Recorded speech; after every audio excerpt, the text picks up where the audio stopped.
Imagine Gambia is a very poor country. Let's face the facts. Countries like Sierra Leone, Ivory Coast, Liberia, these countries are really, they're endowed with natural resources. In the context of gold, diamond, bauxite, chromite, iron ore, even petroleum. But imagine the wars they fought for years. Go back and see.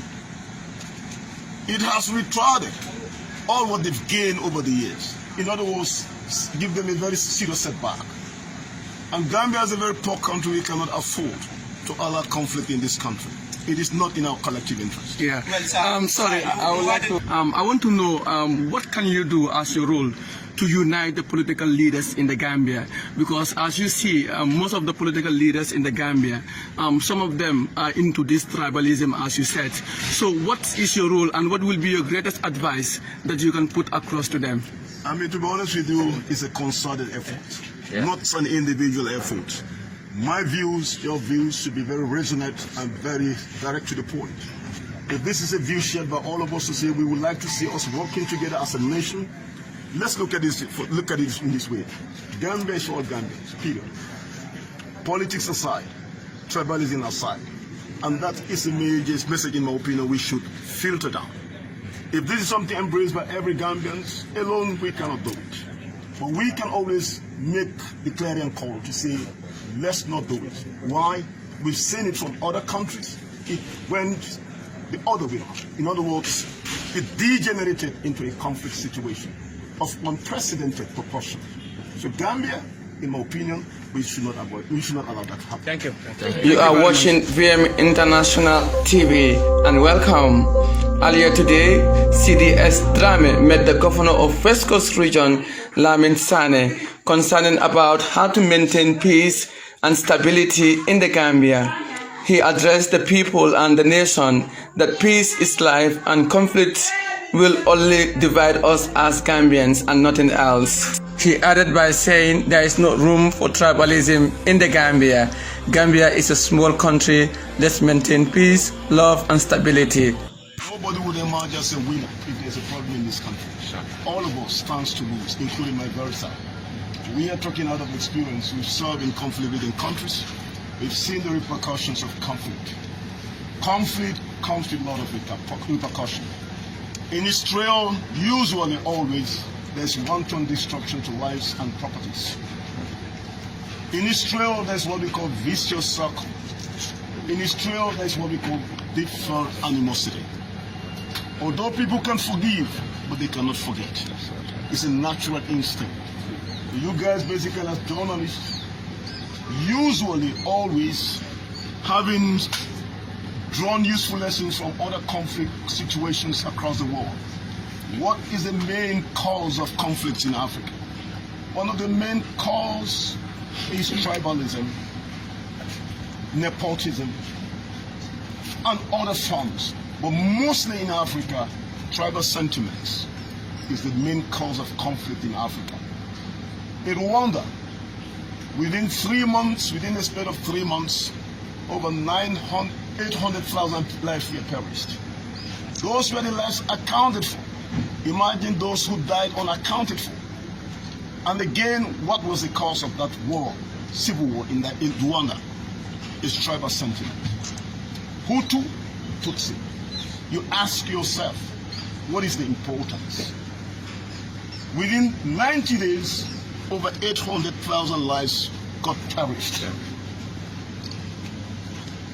In Sierra Leone, even though it could perhaps be attributed to bad governance, but again, one of the underlying causes is tribal sentiments. In Liberia, tribal sentiments. In Cote d'Ivoire, tribal sentiments. The list would go on and on. Research were done, and they came to a conclusion. Most of the causes of conflict in Africa is as a result of tribal sentiment. Drawing that into the Gambia context, relationships are so interwoven. Our relationships are so interwoven. Why should we, as Gambians, allow tribal sentiment to creep into the fabric of this fine institution, or fine nation? Let me be very clear. No individual tribe stands to win if there is a conflict.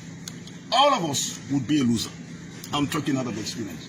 either directly or indirectly. Everybody is going to be a loser. There's nobody would emerge as a winner. Nobody would emerge as a winner. Virtually everyone is going to be a loser, directly or indirectly. So we have a choice to make. Gambia, by the very size of Gambia, by the very nature of Gambia, we're all interrelated, directly or indirectly, through intermarriages. So then, let's ask ourselves this question. What is the rationale to advance tribal sentiment? What do we gain out of that? Let me ask you this question. You are the peace ambassadors. Let's give peace a start. Politics should not divide us. Tribal sentiment should not be encouraged, but rather should be condemned. They're all peace-loving Gambians. That's my strong message I want to share with you. Well, sir, you as the CDS of the Gambia National Army, and army as an institution, what are you doing to make sure that you curb, tribalism in the country? If you look at it, I've been going around the country. I've engaged my troops. The essence of my trip is to see the working and living conditions of troops under my command. Equally use that moment, perhaps, to put across or use the platform to share with them my perspective as to what I expect from each and every one of them. And the perspective is such a wide perspective. How do we reorganize and restructure the armed forces? And what individually and collectively we can play to advance that agenda as a team. Because in my strong view, it's a teamwork. I may have the vision, I may have all the plans, but again, it requires consultative efforts and synergy of efforts. Meaning every single members of the armed forces, we have a role to play. And together I want to believe we can advance our collective agenda together. Now, on the issue of peace and security, I've engaged governors, regional governors, members of the other security apparatus across the country, and other stakeholders. My message is the same message. How do we collectively work together to advance the agenda of peace and security in this country? Like I mentioned earlier on, it is in our collective best interest, as individuals, as institutions, as a nation, as a region, that we all work together to advance the culture of peace and tolerance. Because why? We all stand to gain together. And nobody would emerge as a winner if there's a conflict in this country. And one way we can do that, we must be very accommodating. We must be tolerant. And of course, we should see ourselves as Gambian. And Gambia for all Gambians. That's my stake. Because I'm talking out of experience. I've seen the repercussions of conflict, not hearsay.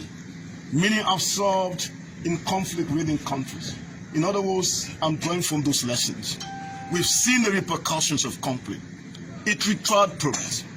The economic, social, and political fabrics of a society is going to be seriously retarded if there's a conflict in any country. So nobody, imagine Gambia is a very poor country. Let's face the facts. Countries like Sierra Leone, Ivory Coast, Liberia, these countries are rich. They're endowed with natural resources. In the context of gold, diamond, bauxite, chromite, iron ore, even petroleum. But imagine the wars they fought for years. Go back and see. It has retarded all what they've gained over the years. In other words, give them a very serious setback.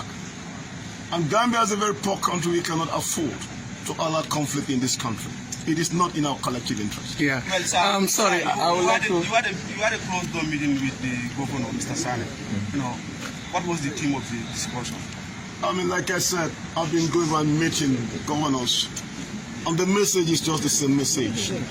Those governors basically represent clans, societies, groups, and we want to believe as an institution we cannot do it by ourselves alone.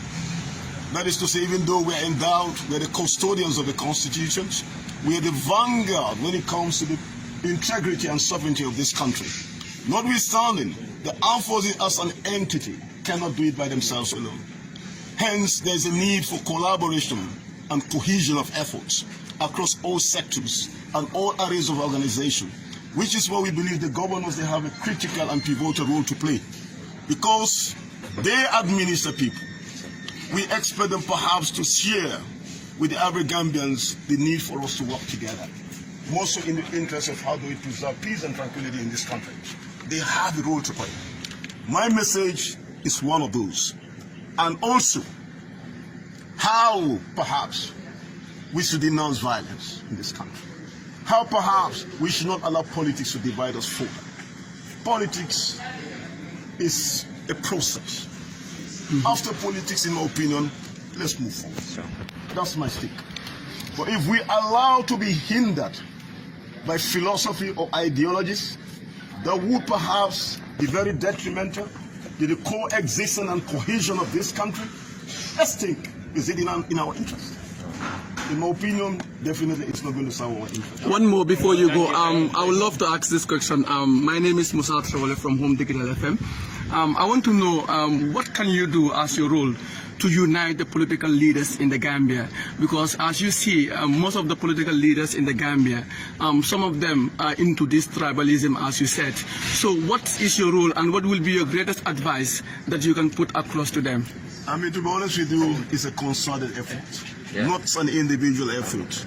My views, your views should be very resonant and very direct to the point. If this is a view shared by all of us to say we would like to see us working together as a nation, let's look at this. Look at it in this way: Gambia is for all Gambians. Period. Politics aside, tribalism aside, and that is the major message, in my opinion, we should filter down. If this is something embraced by every Gambian, alone we cannot do it. But we can always make the clarion call to say, let's not do it. Why? We've seen it from other countries. It went the other way. In other words, it degenerated into a conflict situation of unprecedented proportions. So Gambia, in my opinion, we should not allow that to happen. Thank you. Thank you very much. Thank you.